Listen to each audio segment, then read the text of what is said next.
In a family, man must be a man, okay? To make a good example for your sons later. And a woman should be a woman to make a good example of femininity for the daughters in the future. Each one must have their place and take care of their own duty. You do your best. You go out to earn your money and you take care of your family. You love your wife and be faithful as I have taught you. Don't you ever think that if you always subdue yourself to your wife's power, she will love and respect you more. No.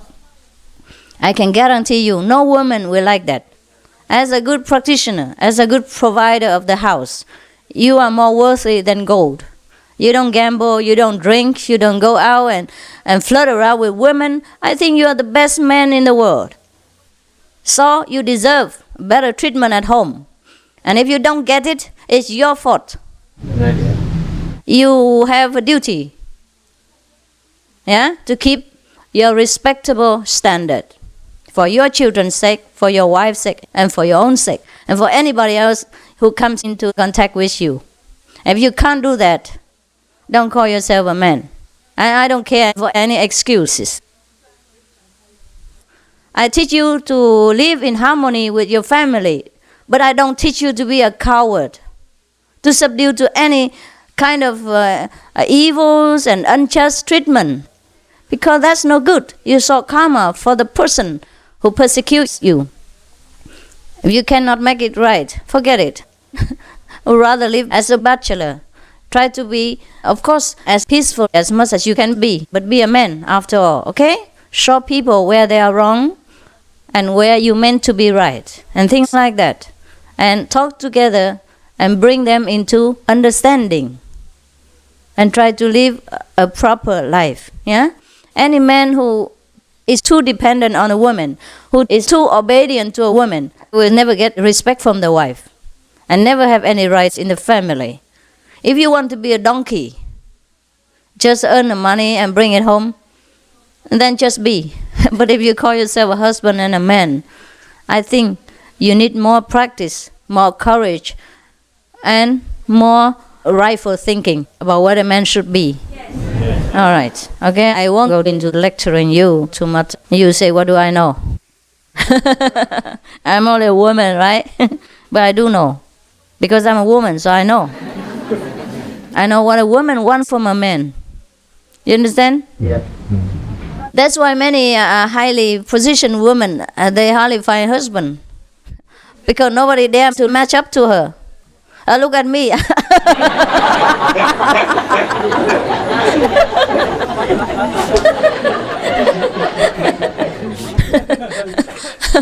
Because women, if they are already very intelligent and capable, they expect their men to be better than that. So at least you're equal. To respect a wife doesn't mean you're afraid of her or worship her. You have to be equal at least. Otherwise, what do you want? How does a woman respect you when you have nothing? You don't show your own personality. You dare not argue when there should be a point of correction and things like that. How can a woman respect you? And that's how all women become bad. Because of the man's fault. Not because a woman is fierce or bad or manipulative or demanding, but because men are so lousy. They keep just stepping backward. They just keep retreating and retreating, just backing down all the time. And women keep advancing. And so, step by step, you have no more territory left. Today you don't answer, tomorrow you don't answer, next day you say yes, and the next day you're gone. There's only a woman left in the house. And a handbag goes running after her. It's no good. If I were a wife, I would not respect such a husband. You're strong because you radiate some strong spirit from inside. You're self-confident. You know that you're correct. You know that you're virtuous. You know that you are a dutiful and faithful husband. You know you are a good man. So you have nothing to fear from anybody. If the woman talks too much, tell her to go and choose someone else. Because you have done your best. Because you know you're the best man that you can ever be. So, there's nothing to fear. Understand? Yes. If you have done your duty correctly, then you should demand, that she also does her duty correctly. Should respect her husband. Otherwise, there are many other places she can go to choose. So if she did not see the point that you are such a good husband already, then tell her, okay, if I'm not good enough for you, goodbye. There's no need to stay there and make trouble, because you cannot do any better. You are faithful, you earn money, and you love her. Only occasionally you go on retreat, and you have to ask for her permission. I will laugh until until the day my hair turns gray, hearing such tales. I say, what? You are turning the table upside down. You earn your money, you take care, you provide for the whole family. And when they have enough, whatever you need, you take. You don't go out for gambling. You don't take the money out for giving other girls or doing any bad things. You go to better yourself even. The money you spend to come here for retreat is well spent. The best way ever in your life to spend money. To become a better person. A better person for whom? For me? I live with you? No. Who will benefit? Who? Your wife, your children are the most direct beneficiaries of all. And then later your boss, and then your company, and then your friends and relatives, and then your country, wherever you live. I benefit nothing. What do I care how you live? Do I care how you live, and do I know? I don't even know. You live far away from me. All I do is offer you my best, and you take it or leave it. So, you have to show your wives how to behave and show them the correct thinking so as to save them from the trouble of hell. You have a duty to teach her to be a good person. Not that I have a duty to teach you only. You have to go home and teach your wife, especially, If you cannot teach anybody else, at least you teach your wife, okay? How to behave and what is the correct thinking. How to be a good wife, Of course, she might not listen to you, but at least you show. And whatever the outcome, you take responsibility, okay? The worst could be is that she's not suitable for you because she doesn't change. She's the opposite of your quality. So whatever she chooses to do, or wherever she chooses to go, well, that will be God's will, okay? But you do your duty. Understand now? Yeah. I'm sure you do. Okay, let's come back to Buddha business. Okay, forget your wife now. Why did I go so far to wife and all that? We have been in the Himalaya with Shiva and then suddenly jump into your houses. Number 59. No, because many people complain to me that their wives don't let them go. And every time he goes on retreat, she rides his hell at home. So I was laughing. I said, what kind of husband is this? Can't even take care of a wife. And how can you take care of the country? How can you do anything else? And not to talk about becoming a Buddha and saving sentient beings and all that. You make me laugh.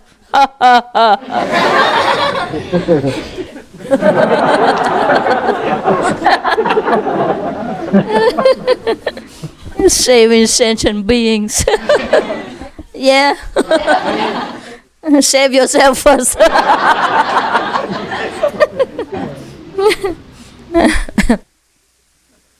All right. Number what? 58. Yeah. Number 59. Okay. Number 59. One of the ways of concentration is by simply looking into the blue sky beyond the clouds. And then find the serenity. Serenity within yourself. Some people do that. Well, sometimes you go on holidays, right? It's difficult to concentrate because there's so much going around in a holiday resort, too many people. And then the noise and, the holidays atmosphere, and you just don't feel like reciting the 5 names, perhaps. And then you just lie there on the beach and it's difficult to have any concentration. Okay, then you may look at the sky, but concentrate on that. And then you also will enter samadhi. Then if you remember the 5 names, it's even better for you. Okay. And now let's go back to the business. You see here, you're so scared to sit next to the line. Now move up. Show immediate example of what you understood. Move. Now, whatever they did to you, you can do to them. You move up until they scare and run to the other corner. Why don't you learn from anything? They trying to teach you how to advance in society. Now you came here. I'm sorry to go back to the house business. It's okay. Stay there. It's all right. Now you came here, taking holidays or taking days off, risking your job, paying as much money, if not more than they do. So what did you want? You want to see me, right? You want to see me as much as they do, right? Now you pay all this money, spend all this time, and squeeze yourself into some corner just because some long hair fairy push you. How can you advance in society? You understand? You don't bully people, but you do what is right. Understand? You don't push them, but you just sit where you belong. That's all. I don't tell you that you have to push them. It was a joke only. Well, maybe you should show them. You know what I mean? Yeah. Whatever your rights, you stand up and get them. If you don't ask for yourself, who will ask for you? Everybody is busy asking for themselves already. And everybody is scared to ask even for themselves. Who asks for you? If you don't fight for yourself, who will? I cannot protect you forever. I'm trying since since the time immemorial. And it's the first time I even succeeded. Just half. Just because you don't cooperate. I put the line here for you, but you sit over there. And so you cannot blame the women for advancing because they want to see me. You can't blame them for wanting to see me. You can only blame yourself for being so cowardly. Not getting what you want by your own rights. Nobody stops you. You stop yourself. You sit over there, and that guy, they are not sitting in front, so he sits over there, and that guy is even more scared. He sits over there. Everyone sits to the gate. And then come home and say, oh, I wish I could have seen Master better. There was an Indian guy, just now on the retreat. Indian guy, you remember? He covered himself all over, so you don't know he's an Indian anyhow. But I know from looking at his skin, and he has a turban. He wrote me a long book of letters. Yeah, like I could print it into a book.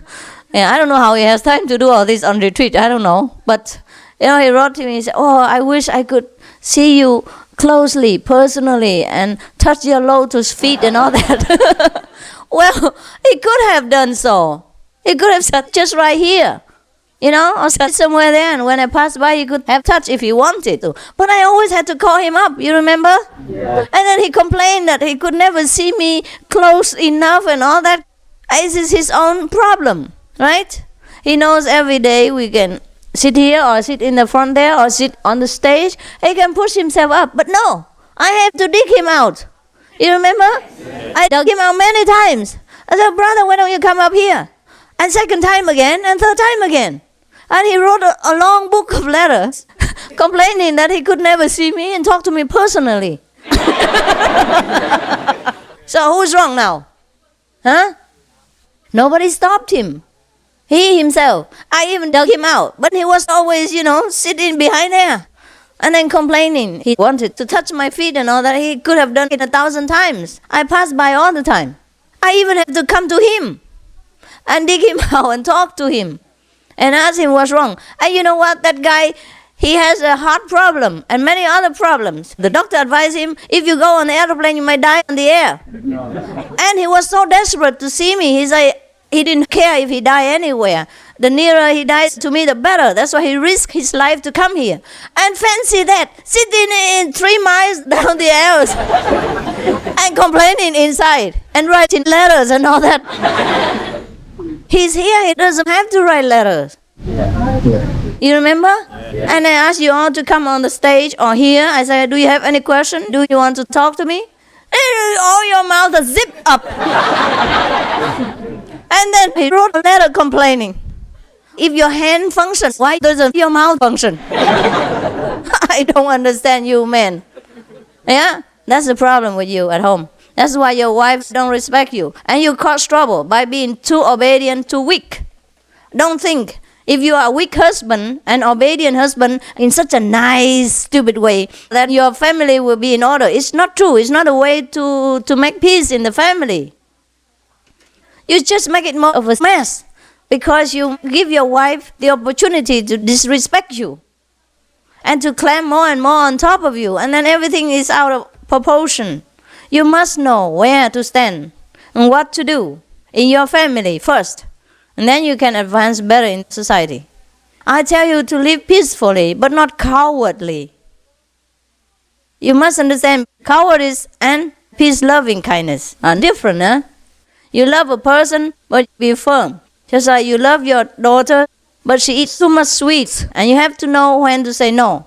Must say when. Understand? Not that you love her and then whatever she wants you give her. And you poison her. Eh? You give her a lot of coffee, a lot of tea the way you do. If you love her because you like whiskey, you give her. No good. You know what I mean? You have to stand up and protect your family by your own courage and strength inside. From inside. Yeah? You have to be courageous as a man. Because women look up to men as a stronger sex, as a protector of the family and nation. Now, if you display the opposite, how do you think a woman feels? First, she feels lost. She feels helpless. Yeah? She feels insecure because her man is just a weak person. Now she feels very pressured and fearful because she says now she has to stand up and look after the whole family, including that big baby with bear. Then the pressure is so great for her. First she looked for a man, if not a protector and stronger man for her to lean on, at least an equal partner to share the worries and the sorrow and the pressure of raising children and earning a respectable income, etc., etc. Now she finds herself as the only one in the family that is strong. And she has to take care of her husband even, like a baby. And he's supposed to be the one who shares with her all the troubles in the world. So that's how woman became very bad, became bitter, because she's disappointed. She's hurt. She's insecure. She worries for the future.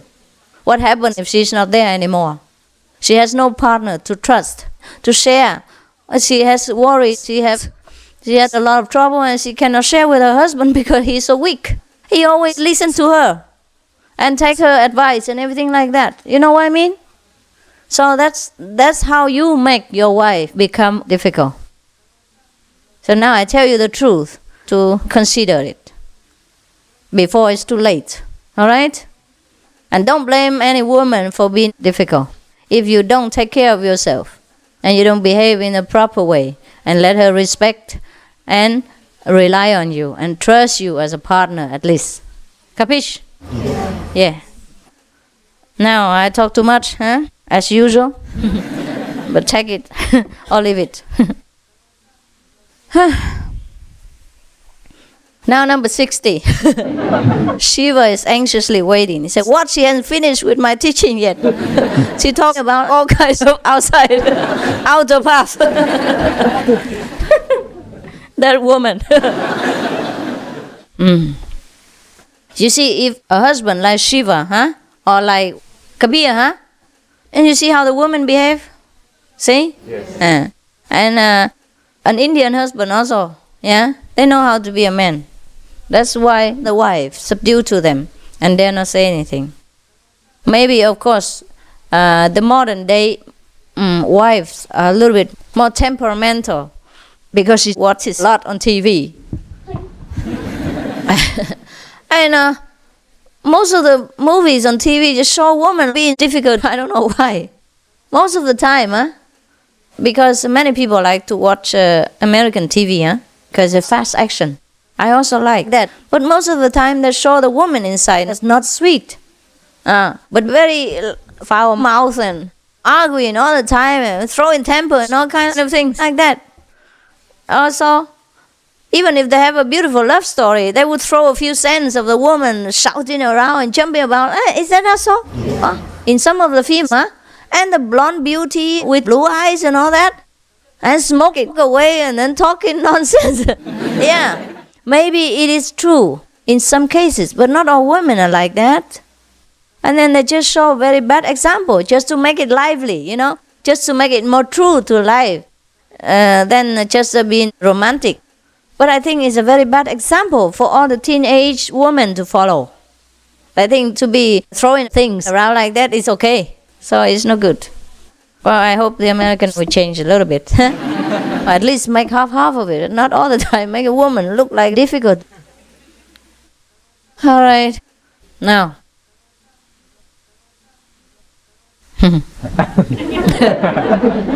Number 60. Now he called her Shakti. Shakti, the goddess of devotion. Shakti, see all space as if already absorbed in your own head, in the brilliance. Well, this is a kind of imagination. Or maybe he say see. He didn't say imagine. See means when people saw that everything has become their own selves, then that is a time they would see the brilliance within. Of course, yeah?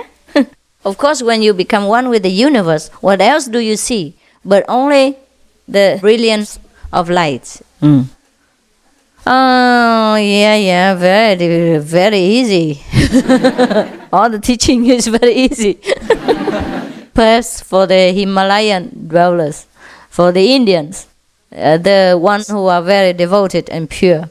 But for other people, it's a little bit difficult. Now, 61.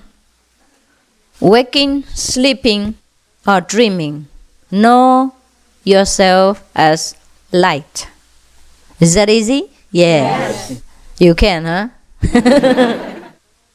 that means always concentrate. You remember that? So you see, all the masters teach you nothing new but concentration. Every time, try to remember you are the light. You are the current, the musical sound of the universe, the original sound. Remember you are the light. Never forget and sink into the physical existence of this body. And that's how we suffer if we sink down. Try always to lift yourself up. Be above human existence. Be above the physical body. And then you will feel better. At least in the mind. 62. When during a black night it's raining, so enter that blackness as the form of all forms. Well, can you understand that? The black hole. Sometimes when we meditate, we see all black, no? But the black is living. The blackness that we saw in front of us while meditating is a living blackness. It feels like it's pulsating. And sometimes it's creating something out of that. The blackness is not the real blackness. It is the silence of creation, the night of creation, when everything is absorbed again into that and stay sleeping for a while. So in such a black night, maybe you try to enter the blackness of the origin and then feel awake. 64. Just as you have the impulse to do something, stop. Understand? When you want to do something so badly, just stop. See what happens. That's one of the practice methods. Now, number 65. Center on the sound Om without A or M. The sound Om is made of A, U, M. Huh? But you center in between. So make it become like there is no letter, no physical sound, but just the centering of your own concentration. Well, is it difficult? No, huh? Om is easy, huh? Om.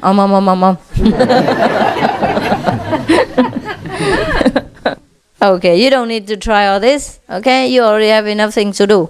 But just for your reference, I let you study other methods of practice or other teachings to see if it fits you.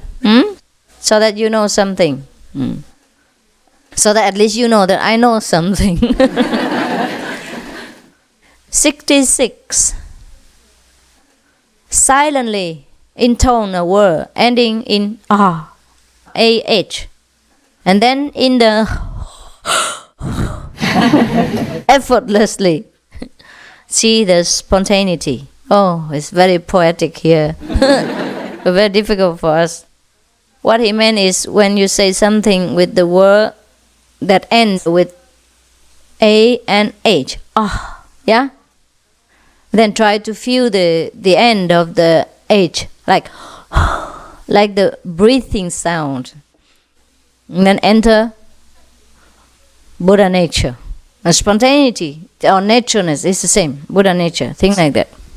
A different name for the original power. 67. Feel yourself as pervading all directions, far and near. Well, that you can understand. Yeah? Try to feel that. Can you? Try. But not too far, okay? Not too far. When I'm talking, you better not feel yourself pervading too far to the gauge over there or to the end of the line like yesterday. Maybe it suits you, but it gives me pressure. 68. Oh God. Pierce some part of your nectar-filled form with a pin and gently enter the piercing. Pierce yourself with a pin. See? Where? Oh, I make myself a pimple, alright. No, oh God.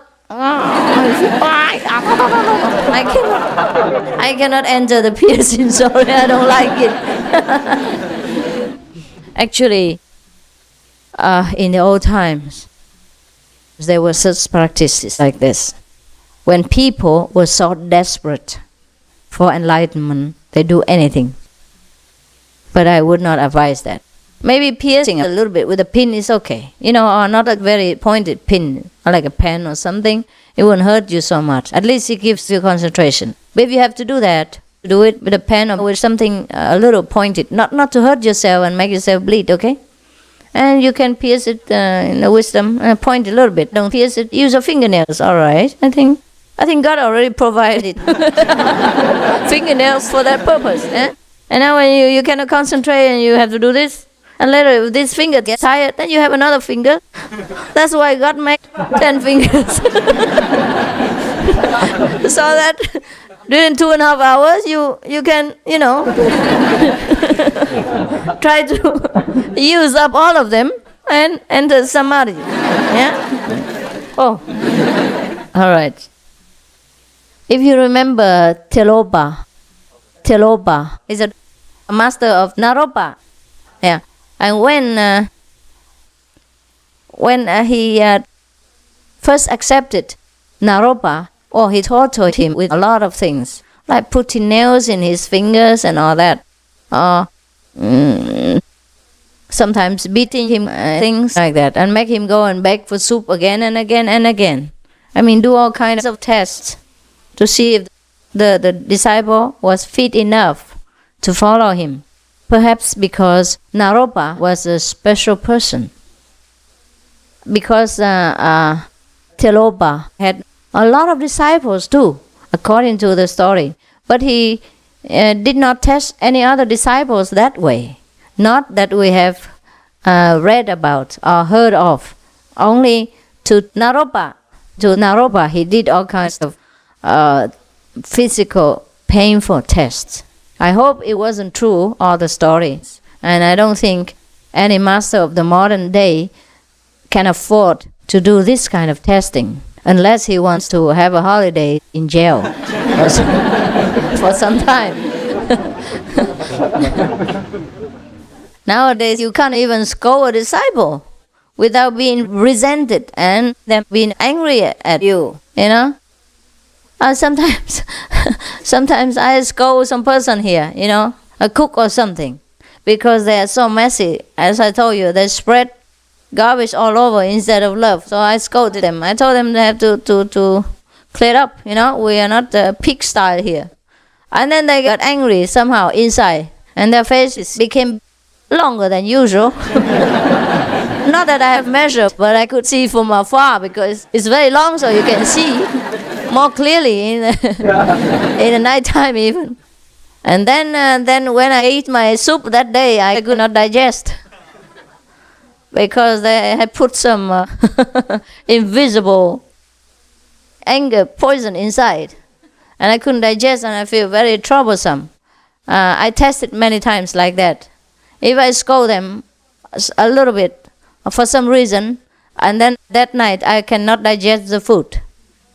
Yeah, you know, I eat as usual, not much, but then the food somehow became very heavy, like I have eaten stones. Then I know.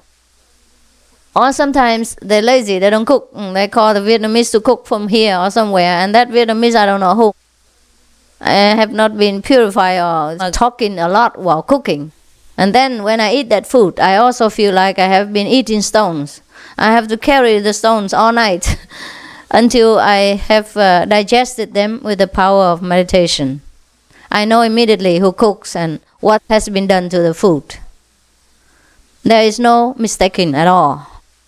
But I do not scold them for the reason that to make me sick. I know they are angry at me, and I accept that.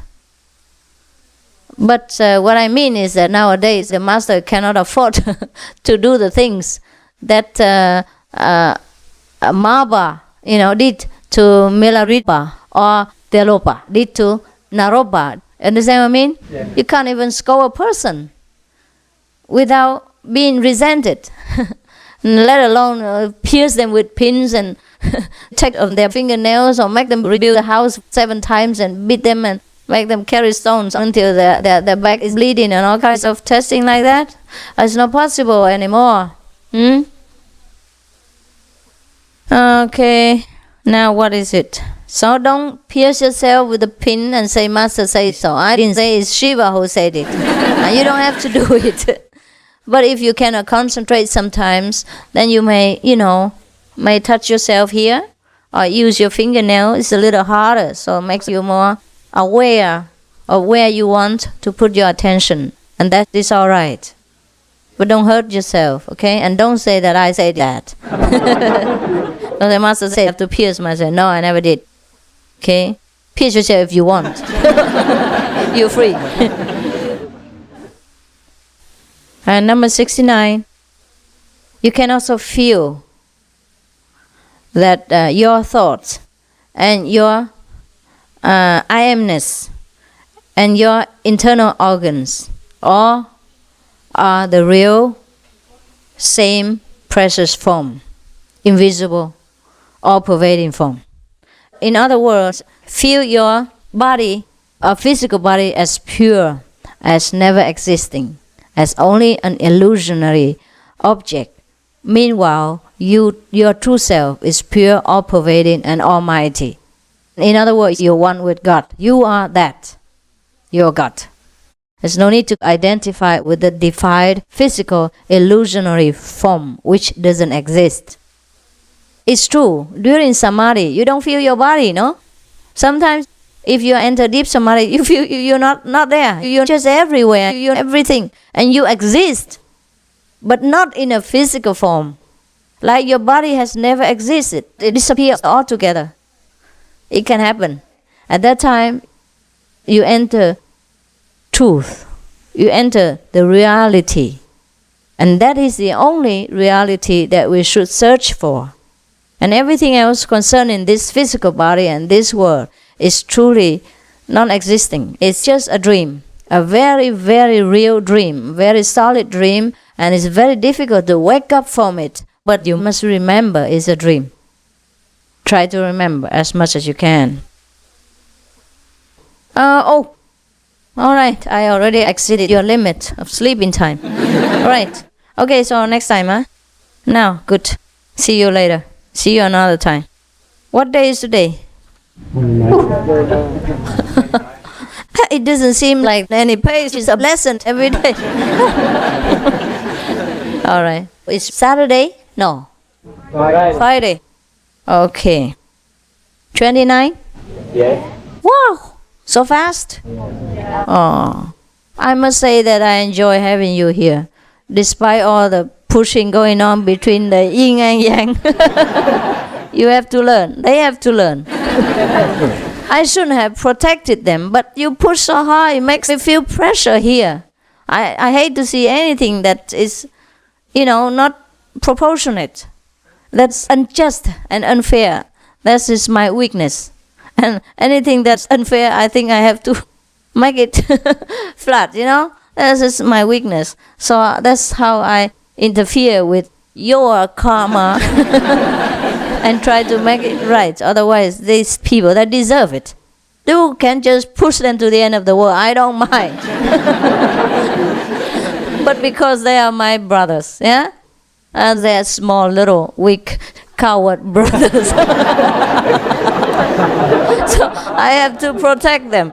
I feel sorry for them. I cannot be so strong like you and don't feel anything for them. I do feel. I'm weaker than you. Yeah.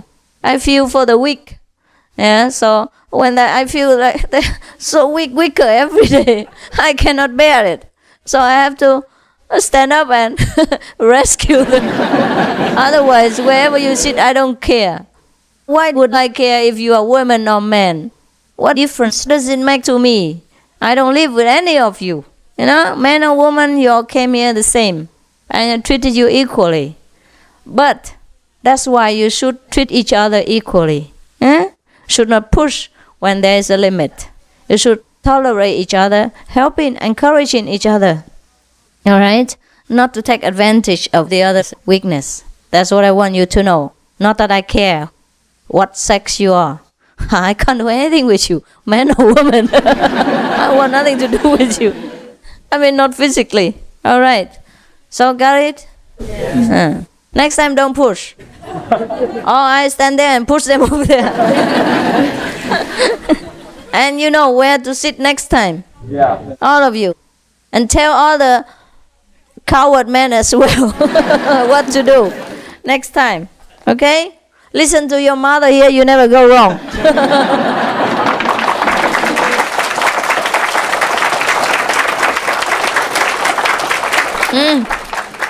You're already 45 years old or something. And you are the householder. The chief of the house, of your tribe. So good night. See you, huh? If you go tomorrow, have a good journey. And see you next time. Well, you look healthy enough.